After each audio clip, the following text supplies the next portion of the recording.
Alright, there's the first 3 choruses of a solo that until a few months ago, I'm ashamed to say I had never checked out.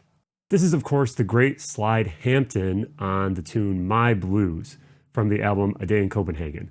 Now this is sort of a joint album between Dexter Gordon and Slide Hampton, but it's just one that for me really just kind of slipped through the cracks in all honesty. I kind of started listening to this in the summer of 2021, just a few months ago if you're watching this when it first releases, and man, there's a lot of great playing from Slide on this album. Now, I do have to apologize for, kind of the clickbaity title of this video. Is this the hippest trombone solo that I've ever transcribed or that is out there? I don't know. That's such a subjective thing to say. However, what we can say is that there is a ton of really great language in this solo and some really interesting harmonic stuff that Slide is doing that, especially for the time, I don't think there were really a lot of other trombone players kind of playing this way on the scene at that time. And that's why it's really a worthwhile solo to check out. Now, before you go any further in this video, you need to go down to the description and you need to click on the original recording and listen to it. I've queued it right up to where the solo starts. This lesson today will mean so much more to you if you've heard that original solo. Now you might say, well, Shawn, why aren't you just playing that in here? Well, I'm trying to kind of keep my YouTube copyright game very simple. So I don't usually like to use outside material. There are ways you can work around that, but it's so easy for you to just click down on that link, hear the real deal version. You've got to do that first. We'll wait. Did you do it? No? Okay, we'll still wait. 100% important. You cannot skip this step. So seriously, go click on it. Go listen to the original. Okay. Hopefully you did that. That is the only way to really make this information land. Now, if you want a copy of this entire transcription with some harmonic analysis and also a handout that has some of this stuff kind of like broken down in a practicable way, check out the Virtual Studio. This week's Virtual Studio content is actually free to everybody. I thought this would be a great opportunity so you can kind of check this out. I've been talking about this for the last handful of weeks. And if you're thinking, I wonder what that's all about, this would be a great week to check it out. There's the whole solo, there's a handout of all the material, and there is a practice session where we work through some of these concepts in a more practice way instead of just a conceptual way like we're talking about today. You can find all that information about how to access that free content this week, or if you want to join the Virtual Studio kind of on an ongoing basis, you can just click on the link down in the description. So getting into this solo, for me, aside from all just the great language of improvisation that's in this solo, there are really 3 concepts that I think Slide uses throughout this solo that really make it great and really make it interesting to listen to. When I first started transcribing this, I thought I might just kind of take a couple licks here and there. That's often what I do kind of in the modern world of transcription. After years of transcribing, I don't often transcribe a full solo anymore. I'm really just looking at the kind of material that I want to get out of the solo. But this one, I just kept transcribing and it was just like great idea after great idea after great idea until eventually I kind of was through almost all the solo. So I just decided to finish it out and make a little video lesson. So our first concept that we're going to pull from this solo is how Slide uses the melodic content of this song and then kind of develops it in his solo. To start with, we need to know what is the melody of this? So if you go back and listen to the original, you can listen to the melody, but the main kind of theme is this.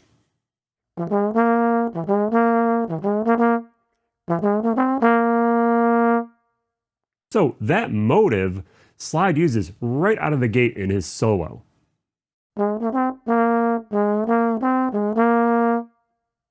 So right away, we know that Slide is soloing on this tune. Not necessarily just playing a blues solo, he's actually soloing on this tune. Now he actually even takes it a step further by taking that motive and manipulating it through some different areas of the harmony. He actually comes back to it several times in the solo. But if we look at just one place in this first chorus, he does something really interesting when we get to the 4 chord.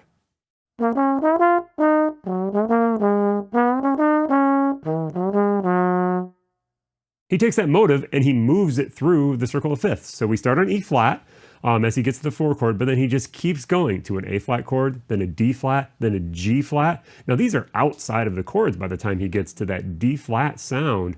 But it's great. It kind of works as a little bit of a tension element. We recognize the melody and we kind of connect that melody, so we sort of accept the dissonance. This is a really important concept and something that we can apply in our own playing. We're going to check that out a little bit later in this lesson. Okay, on to concept number 2 that is kind of interesting, or I would say important, for us to draw from this solo if we're transcribing it, and that is the use of tritone substitutions. If we're practicing jazz musicians, this is probably something we're familiar with, but Slide does a really great job of playing these in a really clear way where we really kind of like hear that, again, tension element of the tritone, which then resolves nicely. Let's look at just one example. There actually are a lot of places where he uses tritone subs in this solo. You can check out that complete transcription to kind of see where they are, or you can just listen to it and maybe transcribe it yourself. But this is in the very first phrase, the 2-5-1, or just the 5-1 going to the 4 chord. So that is the 4th bar of the blues. Now, if kind of like superimposing this type of stuff on the blues is something that is new to you, that'll be an area of kind of theory you might have to develop. But the short version is that we can think of that B flat chord in the kind of 4th bar, or even in the 3rd and 4th bar, as a 5 that resolves to E flat, the 1. So we're gonna put a tritone sub there. So it's gonna be like an E sound on that B flat 7 chord, which is gonna eventually resolve down a half step to the E flat. Let's hear what that sounds like.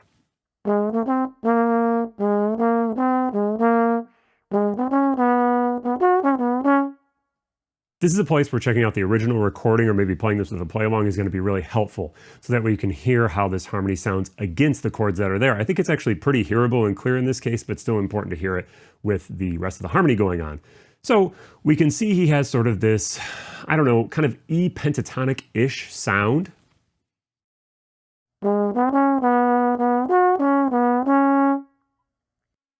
That would be E major pentatonic in this case, and it's technically probably an E dominant 7th chord. That's our really like true tritone sub.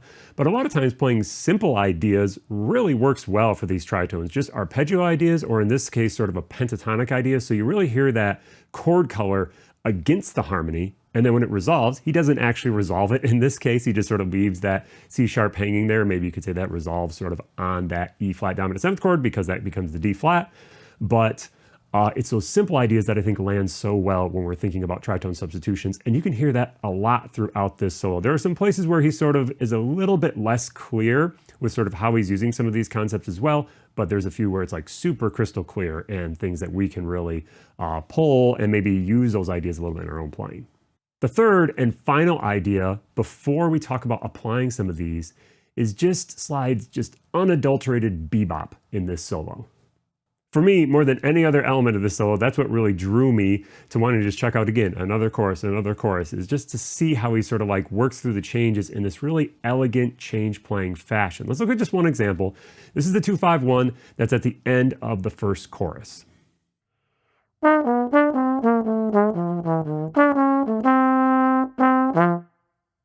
So when we're really talking about playing changes, we're really talking about how we sort of intentionally line up downbeats with chord tones, and then maybe sometimes intentionally don't line up those chord tones on downbeats to create a little bit of tension. This is just a really great example of that. So if we look at the music, you can see on the C chord, he actually sort of like doesn't do that at first. We don't have a downbeat that has a chord tone on it until beat 4. So he has like a little bit of tension that then he resolves, and then for that F7 chord tone on beat 1, chord tone on beat 2, chord tone on beat 3, a little bit of tension with a flat 13 on beat 4, but then resolves to the 9 on beat 1 of that B flat 7 chord.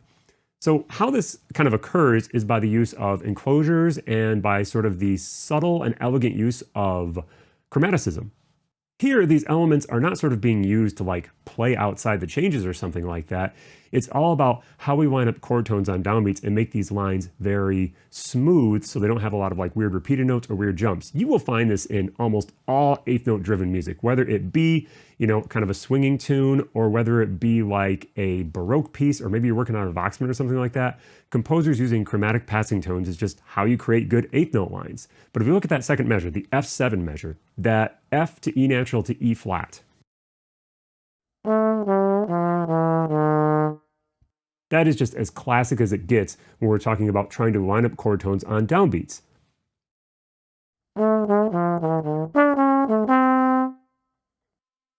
Then when he introduces a little bit of tension up there at the top with that flat 13, we could think of that, okay, it's an alteration. He's getting that flat 13 to like the third of the 5 chord resolving to the 9, that kind of sound. Or we might just think it's an enclosure of that 9. He starts out this phrase with an enclosure kind of around the D, which then resolves to the C. So all of these things are just on full display in this solo. And there's lots of places where you could really take apart the lines as like really great examples of change playing.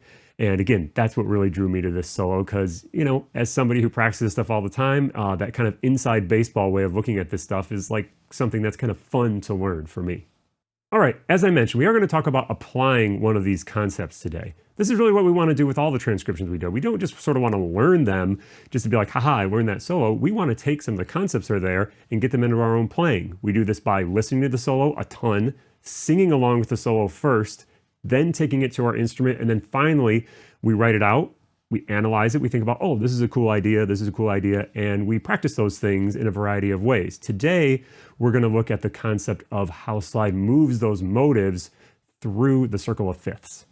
So there are a number of avenues we could go with this. We could just take the exact motive that slide plays, work it that way, or we could take the concept, and that's what I'm actually going to do. I'm going to use a different motive that I'm going to move through the key signatures around the circle of fifths. I'm going counterclockwise, so C to F to B flat to E flat. So that way I'm always getting like a 5-to-1 relationship to these keys. So my motive is this. The first step is to be able to do that fluently through all 12 keys. There's a lot of different ways you can practice this. I'm just going to play through a few keys right now so you can kind of see what I'm talking about.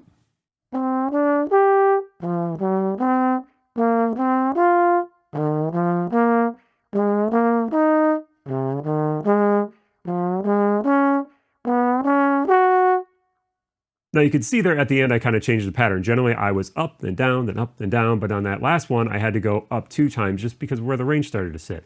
And so you want to practice this in a variety of ways so that way you can manipulate it wherever you're starting. Once you feel like you have confidence there, it's time to start applying this to tunes. Now we're going to look at a little bit of an example on Autumn Leaves just because it's a pretty straightforward chord progression that many of us are familiar with. It just has a couple of 2/5, so it's a great way to practice this. I'm going to start going from being inside the chord to moving to outside of the chord. Now, this is a solo I actually wrote out to make sure that these examples are really clear. You know, when I practice this as an improviser, I don't necessarily work that way, but just for this short lesson, I wanted to make sure something was really, really clear. So let's listen to this example and then talk about a couple things that I do in there.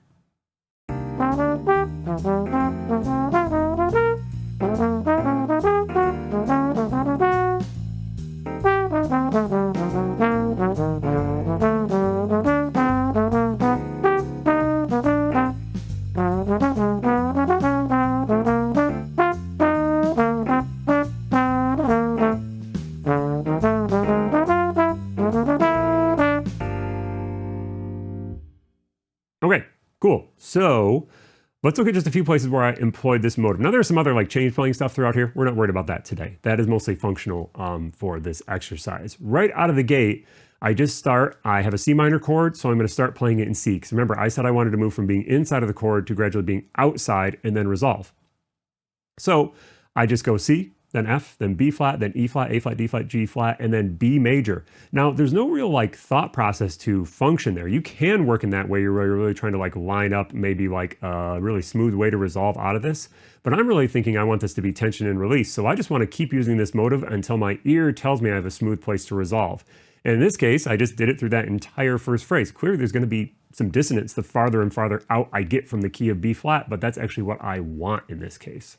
Now, if you look at my second phrase, after I just kind of played a little bit of changes, I applied it again on that G minor chord. But instead of starting on G minor, my line was already kind of around my lowest register. So I'm like, well, I know I can start this on the 5th and build it from there. So then I just got 2 repetitions of that motive in there, but it's still a good way to work it because I still worked it in the circle of fifths from D to G. Now, my third phrase on that 2/5, I decided to start somewhere that was outside and then find a way to resolve back to being inside. So on that F7 chord, I started all the way on G flat, so a half step up. That's going to give me sort of like a lot of the alterations that are going to sound good. It's almost like a tritone sub in this case, and so I play it from G flat to B. So again, around the circle, but in this case, I'm hitting all those alterations because I start on kind of the outside half rather than starting inside, and then I resolve it in sort of a smooth way to the 9. A lot of times with these, you don't have to think about like function about how they resolve. You just want to think about what is my closest note that I can resolve to. And then my very last phrase, I tried to sneak it in there one more time, but in a slightly different way. So my motive is actually this. That would be if I was in the key of D, because that's where I start. But this time I actually left the E flat in there. And then when I get to G, I also left the A flat and the high E flat.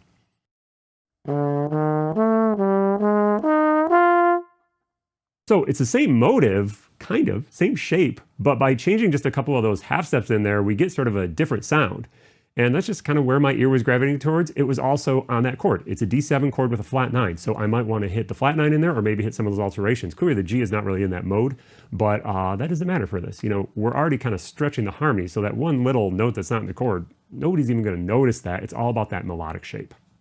All right, so there we go. My Blues, Slide Hampton from A Day in Copenhagen. There's actually a couple other great solos on this album that I plan to transcribe for myself as well. Whether I do the whole thing or just sort of like take some of the key ideas in it, we'll see once I get to those.